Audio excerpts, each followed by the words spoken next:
prends ta vie et arrête de passer à côté. Alors, je te dis ça, mais en fait, je me le dis à moi aussi, tu vois. J'ai pas envie, dans cette vidéo, de prendre une posture de coach, une posture d'expert, une posture de mec qui a déjà tout vu, tout vécu, parce que ce serait te mentir. Je pense que faut être, euh, faut être authentique, et ça passe par là. Je suis pas quelqu'un de parfait. Je pense que j'ai beaucoup de failles, comme chacun, et que, comme chacun, je fais en sorte de les combler au jour le jour. Et ce que j'ai envie de te transmettre à travers cette vidéo, c'est que je me suis rendu compte d'un truc, d'un phénomène qui nous touchait tous, dont tu as forcément connaissance. Après, est-ce que tu en as conscience? Je ne le sais pas. En tout cas, ce qui est sûr, c'est que tu en auras conscience à la fin de cette vidéo. C'est qu'en fait, on a tendance à passer à côté de notre vie pour plein de raisons. Et en général, la raison majeure, c'est souvent la peur. La peur de plein de choses, et ça, c'est propre à chacun, parce qu'en fait, on a tous des raisons pour justifier notre peur. C'est-à-dire que la peur, elle est universelle, on l'a tous. On a tous une peur qui va se manifester de différentes manières. Ça peut être du stress, ça peut être de l'angoisse, ça peut être de l'appréhension, ça peut être de la terreur, même dans des moments assez intenses, mais on en a tous. Maintenant, on va tous mettre des raisons différentes. Par exemple, quelqu'un, je sais pas moi, qui a peur de prendre la parole en public, il va pas se dire juste j'ai peur. En général, il va se trouver des excuses. Il va déjà éviter de le faire, il va y avoir de la résistance. Donc il va se dire non, mais de toute façon, c'est pas le bon moment. Je serai plus prêt dans une semaine. Ou mais c'est mieux si c'est les autres qui passent et pas moi, etc. Et en fait, notre peur, on va tous à peu près avoir la même et on va tous avoir peur sur des choses plus ou moins similaires. Mais en général, on va tous la justifier différemment et on va tous se trouver des excuses différentes. Et je me suis rendu compte d'un truc, c'est que très souvent, quand tu ne veux pas faire quelque chose qui est bon pour toi, en tout cas qui peut être bon pour toi, en général, c'est dû à la peur. Et en général, tous les scénarios que tu pourras te dire dans ta tête pour justifier le fait que ce soit une mauvaise idée de passer à l'action, c'est motivé par de la peur. Je te dis ça parce que moi, tu vois, j'ai eu l'exemple très récemment où en fait, là, j'ai eu une opportunité que je l'ai toujours hein, d'ailleurs. Et en fait, cette opportunité, elle implique de faire quelque chose que j'ai jamais fait avant, d'aller dans un endroit où j'ai jamais été avant. Et c'est une immense sortie de zone de confort pour moi par rapport à ce que j'ai l'habitude de faire. Et en fait, du coup, forcément, j'ai peur. Parce que c'est humain, parce que c'est l'inconnu, parce que tu te jettes un peu dans le vide, parce que je me demande si cette opportunité sera rentable pour moi. Je me demande si je vais pas perdre du temps. Je me demande si j'aurai pas des galères, etc. Et je pense que c'est normal. C'est normal, on passe tous par là, à des échelles différentes et sur des sujets différents. Peut-être que des choses qui pour moi sont devenues banales, comme par exemple prendre la parole en public, bah peut-être que pour toi, ça va être très compliqué et tu auras des appréhensions. Et peut-être qu'à l'inverse, le challenge que je vais avoir à faire là, bah en fait pour toi, c'est anodin parce que tu as l'habitude de le faire depuis des années. Et c'est toujours comme ça. C'est toujours comme ça. Alors, j'aimerais t'en dire plus là sur ce qui se prépare, mais j'ai pas envie de le faire parce que j'ai euh, j'ai un engagement que je tiens depuis quelques années déjà, qui est de ne jamais parler d'un truc qui n'est pas encore sûr à 100% ou alors que je ne suis pas en train de faire. Donc, je t'en parlerai juste avant, mais je le partagerai et ça sera un événement qu'on va vivre tous ensemble, donc ça va être vraiment cool. C'est pas, voilà, c'est pas quelque chose que je vais garder juste pour moi, c'est un truc dans lequel tout le monde va être embarqué, donc ça va être assez sympa et j'ai hâte de t'en parler, mais voilà, c'est pas encore sûr à 100%. Ça dépend d'autres facteurs qui sont pas uniquement de ma volonté. Donc évidemment, j'ai des trucs à régler avec moi-même et il faut que j'ose le faire aussi. Donc ça, c'est un de mes challenges. Mais il y a aussi d'autres choses, donc c'est pour ça que j'en parle pas. Mais par contre, quand tu le sais, hein, quand je vis des choses en général, j'aime t'en faire part. Alors, je suis pas en train de te dire que je suis transparent sur tout. Je pense pas qu'il faille être transparent sur tout. Je pense qu'il faut être authentique, mais je pense que être transparent, c'est encore autre chose. Moi, je suis quelqu'un d'assez pudique, donc il y a plein de choses que je partage pas. Ma vie privée, souvent, j'en parle pas. Les gens ne savent pas ce que je vis, avec qui, comment, et c'est mieux comme ça. Ou alors, bon, les gens en savent un petit peu, mais le moins possible, parce que je pense que c'est important de protéger sa vie aussi d'une certaine manière. Non pas uniquement soi, mais aussi ceux qu'on aime ou qu'on a aimé. C'est important, c'est vraiment important. Et voilà, et en fait, la vie et la réussite, ça se fait par des changements. Et un changement, c'est très rarement quelque chose de facile. C'est très souvent, un changement, c'est très souvent douloureux. On a rarement des changements qui sont simples parce qu'en fait, un changement, ça implique un sacrifice, ça implique de changer quelque chose. Et en fait, ton ancien toi, il va tout faire pour t'empêcher de changer. Il va te retenir. Il va te dire, mais non, mais regarde, c'est notre zone de confort, ça. Pourquoi tu nous enlèves ça? Qui va te retenir, donc il va te créer de la douleur. C'est, par exemple, si jamais tu mets fin à une relation, moi, ça m'est arrivé là très récemment, tu vois, j'étais en couple donc avec une femme et voilà, et ça s'est terminé, enfin, ça a dû se terminer. J'ai pris cette décision pour plein de raisons. C'est jamais facile. C'est jamais facile. C'est pas, tu le vis pas bien. T'es pas heureux de ça, jamais. Même si c'est pour le mieux sur le long terme, bah, sur le court terme, t'auras toujours des émotions, ça va toujours te blesser, ça va toujours te faire mal, mais tu dois passer par là parce qu'en fait, tu sais pourquoi tu prends les décisions, tu sais aussi pourquoi tu ne les prends pas et pourquoi tu devrais les prendre. Et c'est souvent ces raisons-là qui vont faire que dans le futur, ça va payer. Et en fait, on a tendance, nous, naturellement, humains, à rester dans des situations qui sont très compliquées pour nous parce que on a tendance à surestimer la douleur du changement. Comme je t'ai dit, le changement fait mal, mais des fois on le surestime. Des fois on se dit, ah, ça va être la catastrophe, ça va être terrible. Et on oublie même de voir l'après, de voir les potentialités.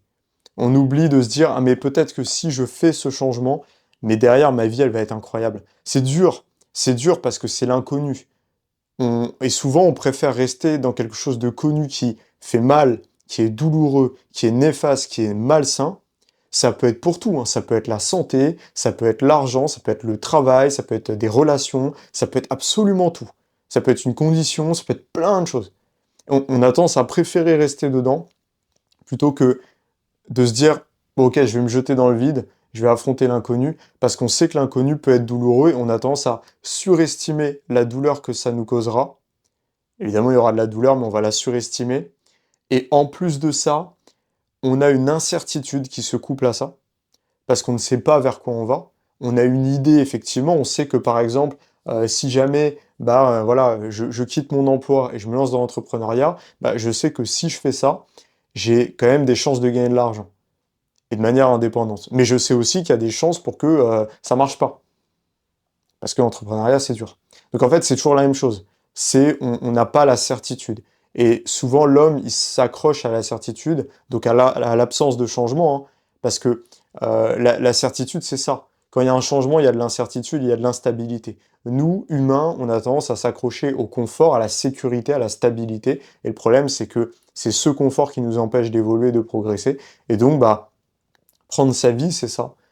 Prendre sa vie, c'est saisir toutes les occasions qui vont nous permettre de nous améliorer. Et moi, je suis en train d'adopter vraiment une philosophie actuellement qui est très dure, mais je suis vraiment en train de l'adopter à limite 200%. C'est de me dire, tout ce qui peut me sortir de ma zone de confort de manière positive et saine, parce que le but, c'est pas non plus de faire des trucs débiles, hein, faut que ça soit constructif et que ça ait un sens, je le fais. Je me dis vraiment ça, je le fais. On me propose un truc, machin, j'appréhende un peu parce que ça me change un peu trop, mais je sais que ça peut m'apporter des choses, je le fais. Parce que je sais qu'en faisant ça, j'aurai vraiment du résultat, je serai plus heureux. Parce que moi, j'ai eu un problème pendant un moment, par exemple, et peut-être que tu l'as ressenti d'ailleurs, parce que peut-être que ça fait un moment que tu regardes mes vidéos et que tu commences à me connaître, finalement, même si on se connaît pas vraiment, bah, en fait, on se connaît d'une certaine manière, en tout cas, tu me connais. Et ben, je sais que pendant un moment, je suis resté dans une situation qui était assez compliquée parce que je stagnais niveau business, je stagnais sur tout, en fait, même niveau santé, niveau tout, et je m'en rendais pas compte, et je me focalisais sur des mauvaises choses, je me focalisais sur des choses que je maîtrisais pas. Et en fait, je me suis rendu compte que vu que je prenais pas les risques pour vraiment m'en sortir, ben en fait, ça n'avançait pas. Et j'ai eu un déclic hein, au bout d'un moment. Je me suis dit, mais en fait, vas-y, fonce, tu vois, juste fais les choses. T'as une opportunité, vas-y. Te dis pas, ah ouais, mais je vais être juste, ah ouais, mais il y a des risques, ah ouais, mais est-ce que je vais rentabiliser, machin. Non, fais-le. Il y a une situation qui est problématique pour toi, règle-la. Et en fait, je me suis vraiment mis cette mentalité-là en place et je me rends compte que putain, c'est en train de changer ma vie, tu vois. C'est vraiment en train de changer ma vie. Et, et sur plein de choses. Et je te dis pas là que j'ai réglé tous les problèmes que je pouvais avoir, mais il y a une chose qui est sûre, c'est que je commence à être serein dans l'incertitude. Et en fait, quand tu es serein dans l'incertitude, c'est là que tu peux vraiment être heureux. Je pense pas qu'on puisse être heureux dans le confort et dans la certitude, parce que si on est heureux dans le confort et dans la certitude, ça veut dire qu'on dépend de cette condition-là, et le problème, c'est que cette condition-là, elle peut s'effondrer du jour au lendemain.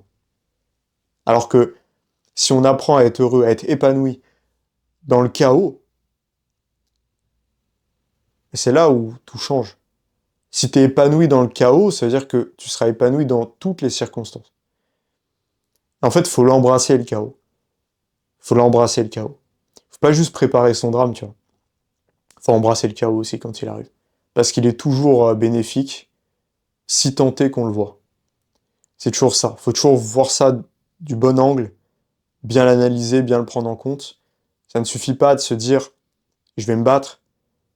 Faut se dire, je vais me battre pour cette chose-là qui me tient à cœur. Ça, c'est important. Parce que si on se bat dans le vide, au final, on finit par se donner des coups à soi-même. Si on se bat pour un but qui nous est cher, qui nous touche profondément, on sait pourquoi on le fait. Tu vois, moi actuellement, je sais pourquoi je me bats. Je me bats pas pour avoir la Mercedes de mes rêves, tu vois. Je veux un CLS 63 MG. C'est la voiture de mes rêves, tu vois.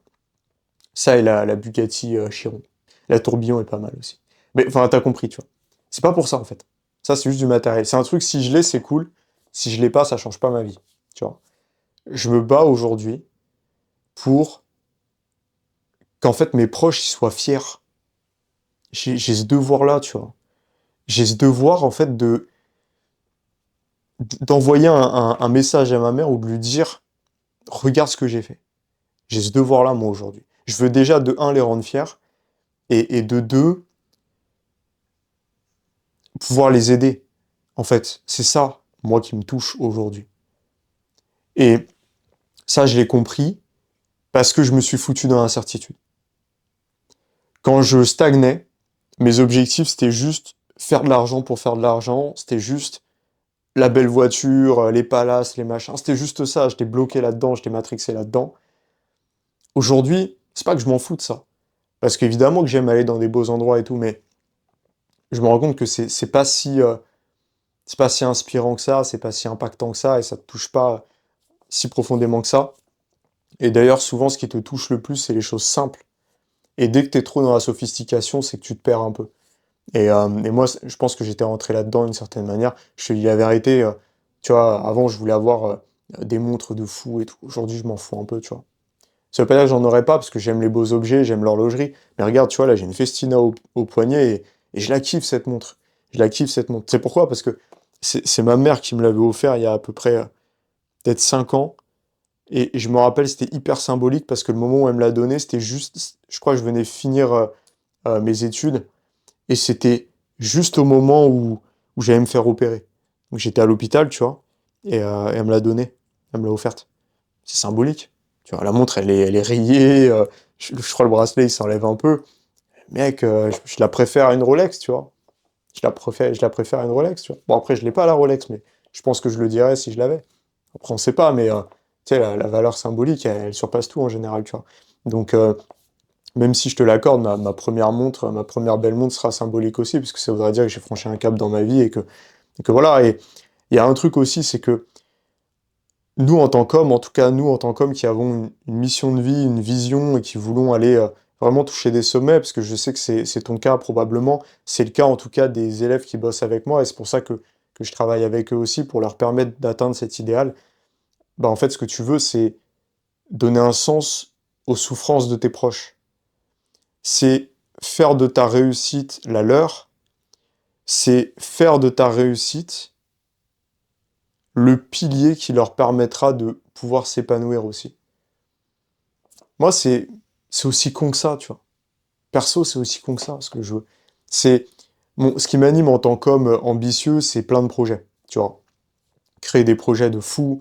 Là, ça m'anime ce que je fais avec la mission, avec l'accompagnement, parce que je me rends compte que je change des vies pour de vrai, tu vois. Et c'est un truc que j'aurais même pas osé imaginer il y a peut-être quelques années. Et aujourd'hui, c'est mon quotidien et c'est ce qui se passe au jour le jour avec mes élèves. Donc ça, c'est un truc qui est incroyable. Donc ça a du sens, c'est un moteur pour moi.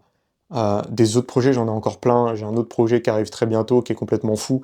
Je sais pas si j'en parlerai, parce que ça fait partie des trucs que je vais garder quand même assez privé, parce que ça n'a rien à voir avec ce que je fais actuellement.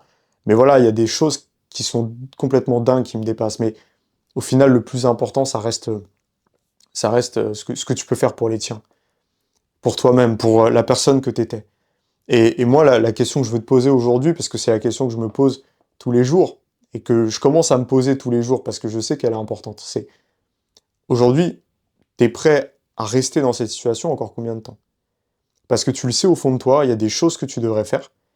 Tu devrais passer à l'action sur certains trucs. Peut-être que par exemple, je vais prendre un sujet que je connais et que je maîtrise.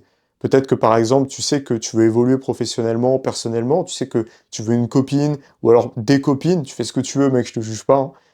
Tu veux un cercle social incroyable, tu veux être un leader, tu veux avoir du charisme, tu veux avoir de l'aura, tu veux avoir une réussite professionnelle, tu veux vraiment gravir les échelons pour pouvoir devenir ce leader qui va faire briller les siens et qui va briller lui-même aussi et qui va peut-être prendre sa revanche sur un passé compliqué dans lequel il n'a pas pu s'exprimer comme il le voulait et dans lequel surtout on lui a pas laissé sa chance et sa place.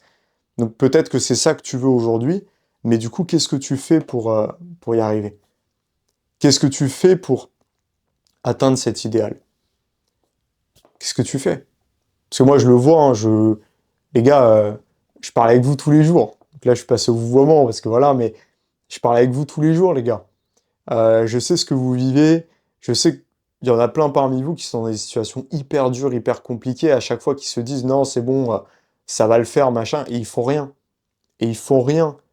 Et, et moi, là, des fois, je me retrouve en appel avec des mecs qui veulent travailler avec moi, qui veulent que je les accompagne, qui ont peut-être des fois la trentaine, et qui ont peut-être passé 10 ans de leur vie à pas faire ce qu'il fallait. 10 ans! Qu'est-ce que tu fais en 10 ans? Tu changes un monde en 10 ans. Du moins le tien, et peut-être celui de tes proches aussi. C'est incroyable. 10 ans, je sais pas si tu te rends compte de ça. Et ne crois pas qu'en repoussant les actions nécessaires, les choses vont s'améliorer. Ne crois pas que le temps fera le travail. Le temps n'est rien d'autre que la somme de plusieurs actions. Maintenant, est-ce que c'est des actions délibérées ou est-ce que c'est des actions subies? Est-ce que ça change parce qu'un jour, il y a ta bonne étoile qui a décidé de scintiller et qui a décidé de t'envoyer waouh, une bénédiction divine qui te donnera toutes les opportunités d'un coup en claquant des doigts? Ou est-ce que ça change parce qu'en fait, mec, tu t'es dit let's go, aujourd'hui, je change ma vie, quoi. Tu vois? Et peu importe. Alors, oui, si c'est sur les compétences sociales et personnelles et si c'est pour réussir ta mission de vie, oui, c'est cohérent si tu m'appelles. Tu vois, c'est cohérent si tu réserves un appel avec moi parce que c'est peut-être là où justement ton changement va s'amorcer. Mais par exemple, si c'est pour le business, c'est cohérent si tu te rapproches de quelqu'un qui est spécialisé là-dedans, qui est bon là-dedans, tu vois. C'est cohérent si tu te rapproches de Thibaut Marty, par exemple, tu vois. Si tu te rapproches de Thibaut Marty, c'est hyper cohérent. C'est tout. Si tu veux performer de manière holistique dans le sport aussi, c'est cohérent si tu te rapproches de Robin Dupuis, tu vois. Il y a des mecs, en fait, qui sont là pour ça. Tu peux avoir des mentors. Et moi, je vais te le dire très honnêtement, j'ai réussi grâce à des mentors. J'ai pas réussi seul. J'ai compris seul. J'ai compris qu'il fallait que je change. Ça, j'ai réussi seul, tu vois. J'ai réussi seul. Mais derrière, le changement, il s'est amorcé parce que j'ai eu des mentors. Parce que à plein de moments de ma vie, j'ai rencontré les bonnes personnes, et les bonnes personnes m'ont donné les bons conseils, les conseils dont j'avais besoin pour avancer. Alors ça pouvait être des gens que j'ai rencontrés dans le monde réel, ça pouvait être des proches, ça pouvait être des gens que j'ai payés pour qu'ils me donnent leurs conseils, parce que c'était un accompagnement, ou parce que c'était une formation ou autre. Mais dans tous les cas, c'est arrivé. C'est arrivé, et faut pas avoir l'ego de te dire je veux tout faire tout seul et j'y arriverai toujours tout seul parce que je pense que tu peux, tu vois. Je suis pas en train de te dire que c'est impossible. Je pense que c'est possible, mais tu vas perdre beaucoup de temps. Et en fait, ce qui est bien quand tu prends l'expertise de quelqu'un, c'est que tu prends ses erreurs aussi. Donc toi, t'as pas à les faire, tu vois. Peut-être que tu en feras certaines parce que c'est le processus et le processus n'est pas exempt d'erreurs, tu vois. Mais le fait d'avoir un mentor, ça te permettra en fait peut-être de gagner 10 ans. Tu vois. C'est gagner 10 ans. Moi, perso, tu vois, les compétences sociales que j'ai aujourd'hui, mon intelligence sociale, le charisme qu'on dit que j'ai et que j'ai développé grâce à certaines actions, grâce à certaines choses que j'ai mises en place, cette éloquence aussi. Tu vois, là, il n'y a pas de cut hein, depuis le début de la vidéo. Il n'y a pas de cut, j'ai pas besoin. Tu vois, et là, je suis en train de te dérouler une pensée qui est cohérente. J'ai pas besoin de cut. Je sais ce que je suis en train de te dire, tu vois. Bah ça, c'est pas le fruit du hasard, c'est peut-être plus de 10 ans de travail. Parce qu'il y a 10 ans, j'étais harcelé, parce qu'il y a 10 ans, j'étais une merde, parce qu'il y a 10 ans, j'étais en dépression, je valais rien. Tu vois, c'est dur de dire ça, hein, mais c'était la vérité. J'étais jeune, j'étais perdu, j'étais terrorisé par le monde parce que il y avait des raisons à ça, effectivement, hein, mais c'était la vérité, c'était le cas, et j'ai dû me battre seul. Ça a mis 10 ans.